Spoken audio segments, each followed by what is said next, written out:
Hey guys, in this video I'm going to show you how I taught two of my horses to rear. So, the concept that I think about while teaching this is putting the horse in a forward movement and then trying to transfer that energy into an upward movement. In these first clips, I'm going to be working with my 3-year-old miniature horse Nemo. He has never done any of this before. He's never been taught to rear. This was the first day that I actually worked on it with him. So it kind of gives you guys an idea of what it might look like the first time that you try this with your own horse. Before I started training this, I had already taught both of my horses to do the basics of liberty. They both already knew how to follow me and to come to me, and that made it just a lot easier for them to understand what I wanted when I would run backwards and ask them to come towards me. So all I'm doing here is I'm running backwards with a lot of energy, and I try to build up that momentum, and then when I feel the horse has a lot of momentum coming towards me, I'm going to try to transfer all that energy that I built up into an upwards movement. And then I'm just going to make sure that I am rewarding every small attempt that the horse is making to try and do what I'm asking. This is really important because if you don't reward the really small steps, you'll never be able to build up to an actual rear. Keep in mind, though, that teaching your horse to rear can be extremely dangerous if you don't know how to handle the consequences of it.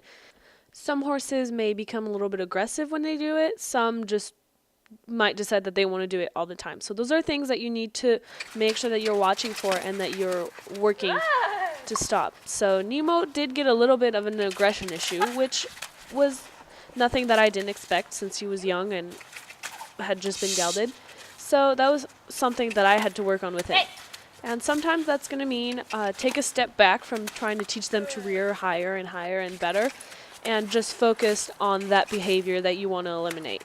You need to really make sure that you do this or else it can really get out of control, especially with a bigger horse like my other horse that I'm going to show you in this video, Jake. This is Jake. He's a 12-year-old Percheron X, and this was the first day that I'd started training him to rear. I had already taught him to follow me, and he had already gotten pretty playful with that, so it was pretty easy to teach him to rear. It only really took one day. Since all horses are different, you can see with him I'm not doing quite as much of the running backwards. I really am just bringing him towards me and then throwing that energy back because for him that was enough. Once he really understood the rearing cue, he started to really enjoy it, probably a little bit too much, so he started to do it all the time, like you're going to see in this next clip. So right now, all I was doing is I was just asking him to follow me and walk towards me without rearing or doing anything, and I'm not going to give him the satisfaction of asking for that rearing cue until he is paying attention and he is walking towards me calmly without trying to rear without having been asked to. Since the rear was something that he really enjoyed, I would use it as a reward. So I would only ask him to rear when he was behaving and he was following me and he was being calm and not offering the behavior by himself. Thank you so much for watching. Make sure to subscribe to my channel because I'm going to be posting a lot more tutorials, so stay tuned.